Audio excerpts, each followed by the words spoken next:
अपनी सिक्किम और दार्जिलिंग यात्रा के दौरान हम लोगों ने आपसे बताया कि हम लोग लैंड स्लाइडिंग हो जाने के कारण ऊपर नहीं जा सके और गंगटोक के लोकल पॉइंट्स को ही देखने का हमने फैसला किया। तो इसी श्रृंखला में हम लोग इस समय आए हैं फ्लावर एग्जीबिशन सेंटर, जो कि गंगटोक में ही है।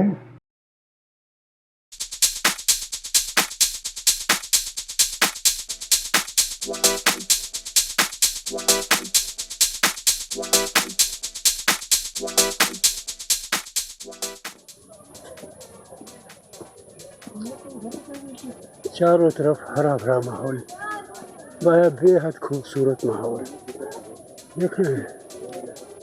देखिए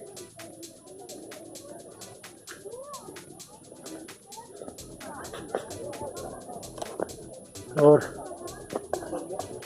देखिए और महसूस करिए सिक्किम का हरा भरापन। हम लोगों के नीचे वाले क्षेत्रों में ये हरियाली कभी नहीं दिखती। फूल ही फूल, फूल ही फूल, चारों तरफ फूल ही फूल। हाँ, मैं निकल साहब बोल रहा हूँ, अभी आपका फोन आया था ना।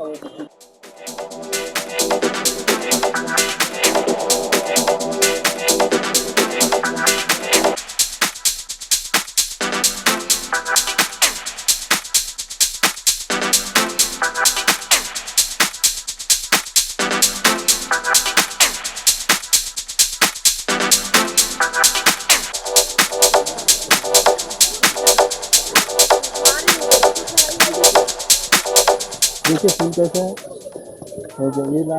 ये देखिए, ये भी एक फूल ही है।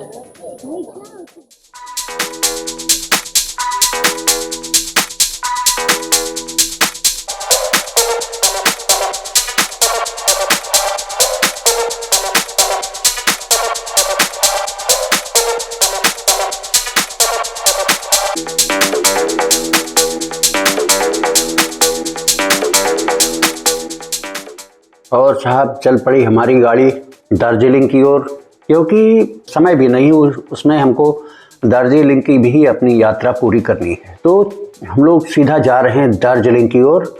और मौसम का क्या कहें, अभी तक पानी बरस रहा है और दिन में बादलों के कारण, कोहरे के कारण इतना अंधेरा हो जा रहा है कि दिखना मुश्किल हो जा रहा है कहीं कहीं तो। और आप यहाँ के दृश्यों को देख रहे होंगे, आपको खुद महसूस हो रहा होगा। ये है तीस्ता नदी का किनारा और यहाँ पे तो कुछ देर रुके और फिर चल पड़े हम लोग दार्जिलिंग की ओर। आगे का हाल फिर आपको बताएंगे, तब तक आनंद लेते रहिए।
ये कौन सी नदी है? तीस्ता नदी।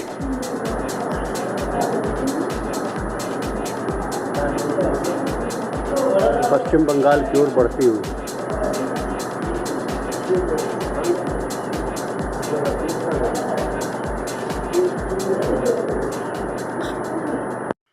और ये लीजिए साहब, हम आ गए हैं दार्जिलिंग में, लेकिन यहाँ भी वही मौसम, और इतना सुंदर मौसम है यहाँ का। मौसम तो पानी नहीं बरस रहा, हम लोग होटल पे हैं, लेकिन मौसम का कुहासा, कोहरा जोरों पर रहता है। कभी कभी जब ऊपर से दृश्य क्लियर होते हैं, साफ होते हैं, तो हम ऊपर से देख पाते हैं कि यहाँ पर क्या माहौल है।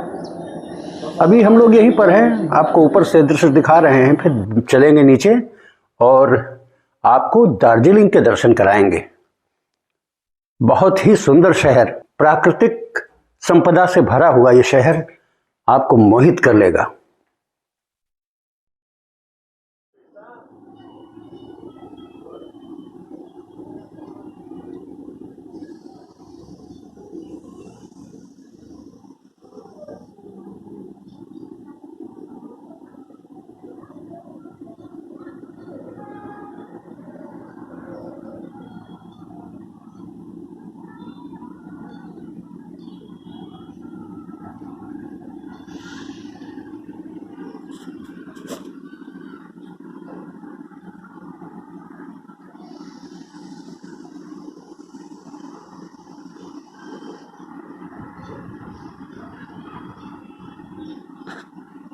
ये हमारे ठीक नीचे जो दृश्य आप देख रहे हैं, ये है पश्चिम बंगाल के दार्जिलिंग जिले का वो स्टेशन जो शायद अब भारत की एक धरोहर है। वो क्यों? वो इसलिए कि नैरो गेज की ट्रेन अब हिंदुस्तान में केवल 2 या 3 जगहों पर ही चलती है। उनमें से एक है यहाँ दार्जिलिंग में। और ख़ास बात ये है कि अन्य जगहों पर तो इलेक्ट्रिक या डीजल इंजन का भी इस्तेमाल होने लगा है नहरों में, किंतु दार्जिलिंग में आज तक वही भाप के इंजन उन गाड़ियों को खींच रहे हैं। और अजीब सी बात एक होती है, चाहे आप कह लें अजीब सी या आप कह लें खास बात, पहाड़ों की मौसम बदलते देर नहीं लगता। यहाँ ये हाल होता है कि 2 मिनट पहले तक खिली धूप और 5 मिनट 2 मिनट के अंदर अंदर अचानक से धुंध हल्का सा हुआ और कुहासा सा छाया। ये कुहासा दरअसल नहीं है, ये है बादल। आप सब में से तमाम ने बादल बनते देखा नहीं होगा, हम सब ने देखा है इस यात्रा में कैसे पेड़ उत्पन्न कर रहे हैं बादल, और वो उनके ऊपर से उठ करके आकाश की तरफ बढ़ रहे हैं बरसने के लिए अन्य जगहों पर जाकर। तो ये देन है इन जंगलों की, इन पहाड़ों की, हमारे पर्यावरण में। बहरहाल अभी आपको दृश्य नीचे दिख रहा है दार्जिलिंग के स्टेशन से, वो एक ट्रेन चलने को तैयार खड़ी है। हालांकि धुंधलके में दृश्य थोड़ा सा स्पष्ट नहीं आ रहा होगा। अभी अचानक अभी कुछ देर पहले जब शुरुआत हमने की थी, आपने खुद देखा होगा कि इसमें आपको कुछ व्यू साफ मिल रहा होगा। इस समय अचानक वहाँ स्टेशन के आसपास खास तौर पे एक बादल आ गया है, तो ये हल्का सा धुंधलका दिख रहा है। वो ट्रेन अभी मूव करेगी, तब भी हम आपको दृश्य दिखाएंगे। लेकिन फिलहाल क्या शान से लहरा रहा है यहाँ दार्जिलिंग स्टेशन पर अपनी आन बान शान, हमारा ये राष्ट्रीय ध्वज तिरंगा।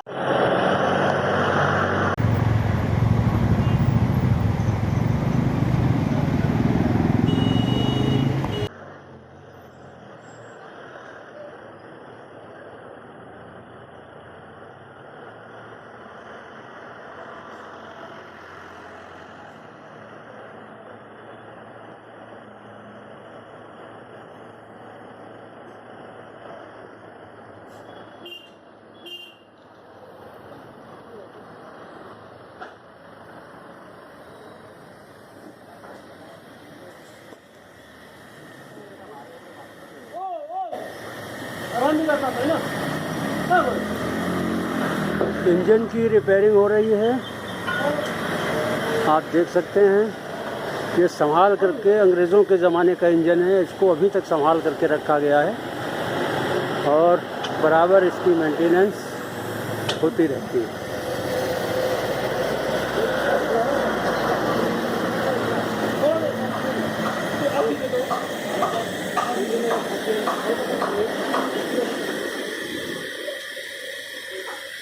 एक इंजन और 2 इंजन उधर भी खड़े हैं। नैरो गेज इंजन अंग्रेज़ों के ज़माने की, इसका कहीं सन भी लिखा होगा।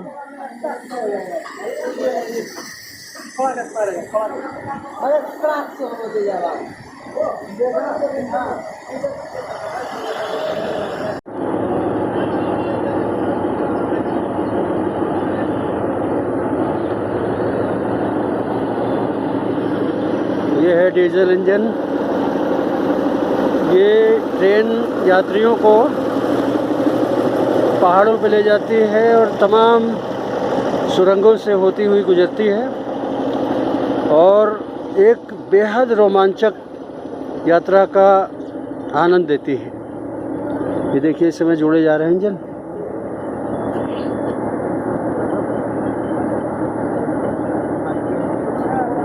बहुत अच्छा मेंटेनेंस, बहुत अच्छी व्यवस्था। ऐसा बहुत कम ही जगह आपको देखने को मिलेगा। शिमला में आपको मिल जाएगा और दार्जिलिंग में ये ट्रेन की व्यवस्था आपको मिलेगी। नैरो गेज ट्रेन है, इसका पटरी दिखा सकता हूँ आपको। इन्हीं पटरियों पर चलती है।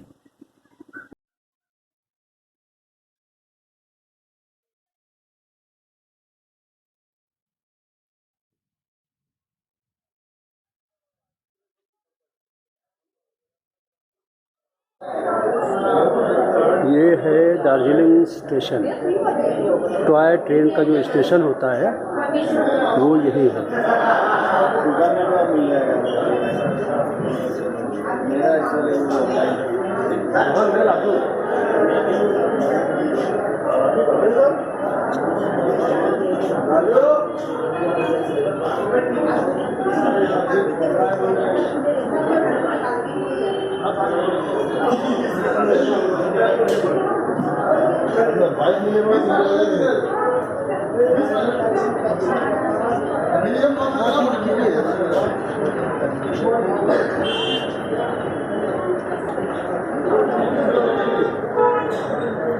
वाकई दार्जिलिंग बहुत ही खूबसूरत है।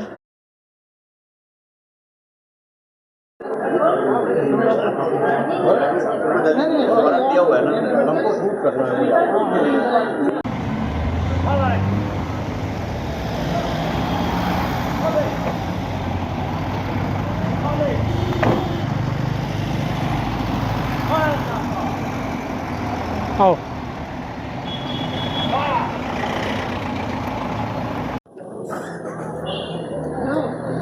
इस समय हम दार्जिलिंग के मॉल रोड पे हैं।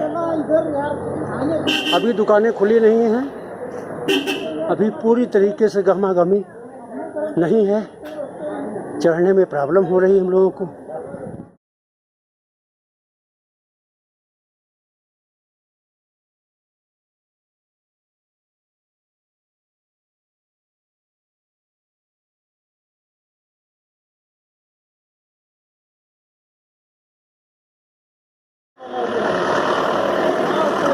बोला हुआ टावर दार्जिलिंग, एक अलग ही कल्चर के दर्शन होते हैं यहाँ।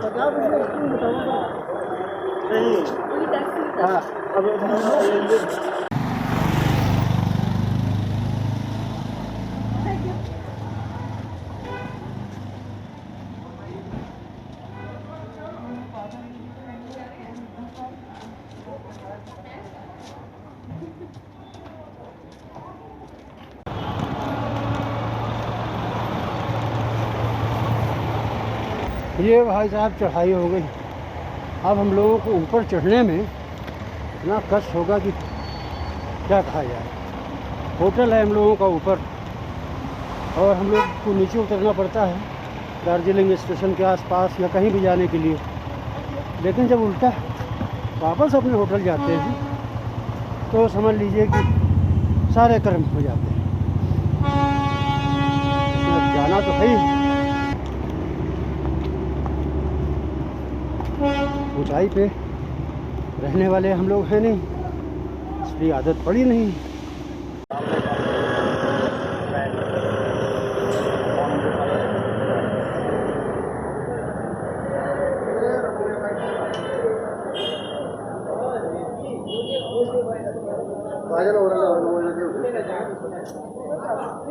तो यहाँ से क्या बोला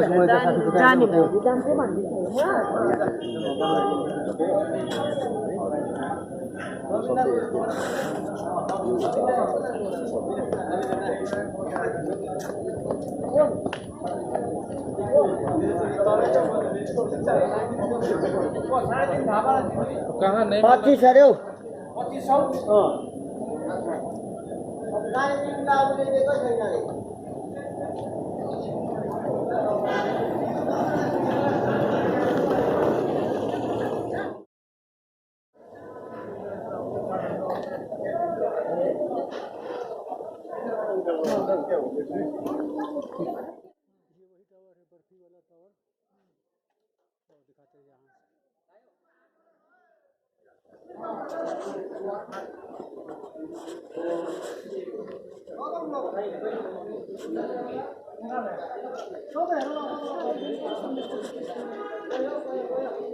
समझे ये तक तार खोले तो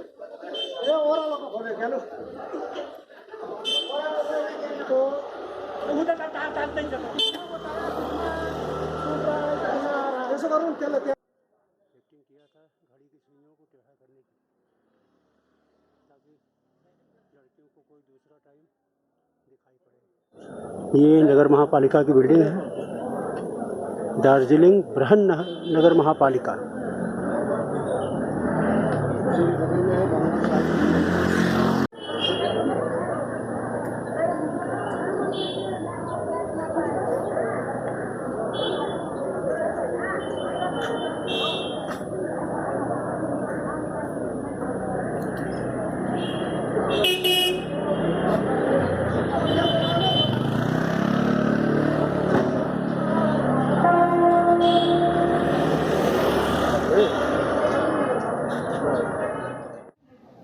मित्रों, आज हम हैं टाइगर हिल पे, लेकिन एक चीज़ मुझे देखकर बड़ा दुख हो रहा है कि जब पिछली बार 8 साल पहले जब मैं यहाँ पर आया हुआ था तो ये सीमेंट का ये स्ट्रक्चर वगैरह नहीं हुआ करते थे यहाँ पे, और बहुत ही खूबसूरत माहौल हुआ करता था। अभी इन लोगों ने इसका प्राकृतिक सौंदर्य लगभग ख़त्म करके एक व्यू पॉइंट टाइप बना दिया है। इस समय हम खड़े हैं दार्जिलिंग के टाइगर हिल पर।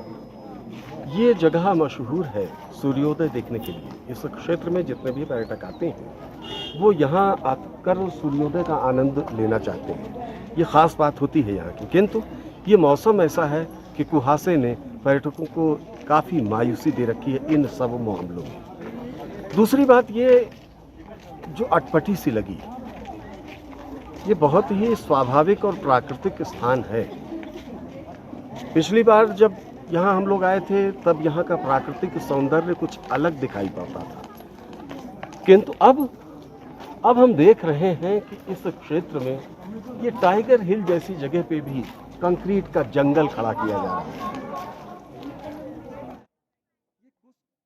किस बुद्धिमान ने ये सलाह दी होगी, मुझे ये नहीं समझ में आता। इतना सुरम्य वातावरण यहाँ का हुआ करता था। इस टाइगर हिल पे पहुँचने के बाद आपको लगता था कि हम प्रकृति की गोद में आ गए। सीमेंटेड आपने फर्श कर दी यहाँ की, पीछे आपने कंटीला खड़ा कर दे रहे। आखिर क्या चाहते हैं आप? बहुत अच्छा है, विकास होना भी चाहिए, आवश्यकता होती है किसी भी समाज के लिए, किंतु ऐसे दर्शनीय स्थलों की बर्बादी करना विकास के नाम पर यह कतई जायज़ नहीं है। हालांकि हम आपको और भी स्थान दिखाएंगे, लेकिन इस बारे में ही कि जो हमने भी आपसे बातें कही, क्या मैं अकेला ही ऐसा सोचता हूँ या और भी लोग यहाँ जो आए हैं उनको भी ऐसा लगता है? कहाँ से हैं आप? हम मुर्शिदाबाद से। कैसा लगता है जब आप ये देखते हैं? ये टूरिस्ट जो लोग आते हैं इन लोगों को अच्छे से बिठा के दिखाने के लिए ही बनाया गया है। नहीं, मैं आया था, वो दृश्य मैं भूल नहीं सकता हूँ। टूरिस्ट की सुविधा के लिए आप कर रहे हो, जब लेकिन टूरिस्ट की सुविधा के नाम पर आप किसी स्थान की प्राकृतिक जो संपदा है, जो सौंदर्य है, उसको अगर नष्ट कर दे रहे हो, टूरिस्ट क्या करने आएगा? सीजन में क्या होता है, वो इतना गैदर होता है ना कि बच्चा लोग भी देख नहीं पाते। तो मैं आपकी बात से बिल्कुल सहमत नहीं। आप चूंकि यहाँ बंगाल से हैं इसलिए आप बचाव करने की कोशिश कर रहे हैं। बंगाल नहीं, ये बिल्कुल गलत है। दूसरे नजरिए से देखा है। बिल्कुल मैं कह रहा हूँ ना कि जो मेरा नजरिया वो आपसे मेल नहीं खा रहा, वो अलग बात है। बहरहाल आपको तो दर्शनीय स्थलों को दिखाना है, भ्रमण कराना है, बीच बीच में जो हमारे मन के उद्गार हैं हम वो भी व्यक्त करते रहेंगे, लेकिन मूल उद्देश्य जो है कि आपको सिक्किम के बाद अब बंगाल दर्शन कराएं, खास तौर पर दार्जिलिंग से शुरुआत की, तो फिलहाल आप उसका लुत्फ उठाएं। हालांकि ये वो स्थान है, मुख्य बिंदु यही है जहाँ से सूर्योदय सबसे अच्छा दिखाई पड़ता है। बहुत गहरी घाटी है ये, तो गहरी घाटी होने की वजह से जब सूर्योदय होता है तो उसकी किरणें जिस तरीके से पूरी घाटी में फैलती हैं, एक जो पहली अनुभूति होती है चांदी बिखरी हो। थोड़ा सा और समय बढ़ता है, सूर्य देव भास्कर देव ऊपर आते हैं तो लगता है सोना बिखरा दिया गया हो। वो अद्भुत दृश्य होते हैं, किंतु हम विवश हैं इस मौसम के आगे कि वो दृश्य फिलहाल हम आपको नहीं दिखा पा रहे हैं, किंतु ये आपसे वादा है कि वो दृश्य भी हम आपको अवश्य दिखाएंगे। फिलहाल आप जो यहाँ उपलब्ध है उसके दर्शन करें।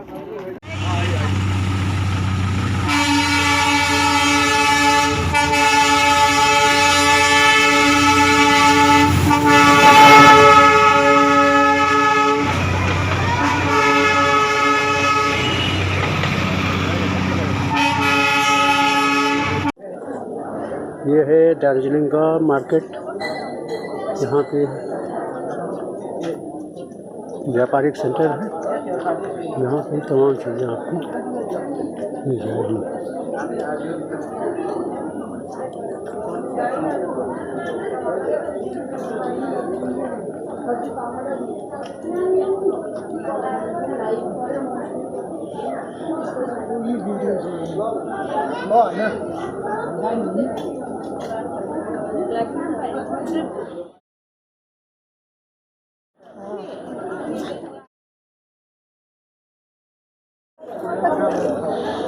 मोबाइल चलाएं कैसे?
महबूब हाथी कहाँ है?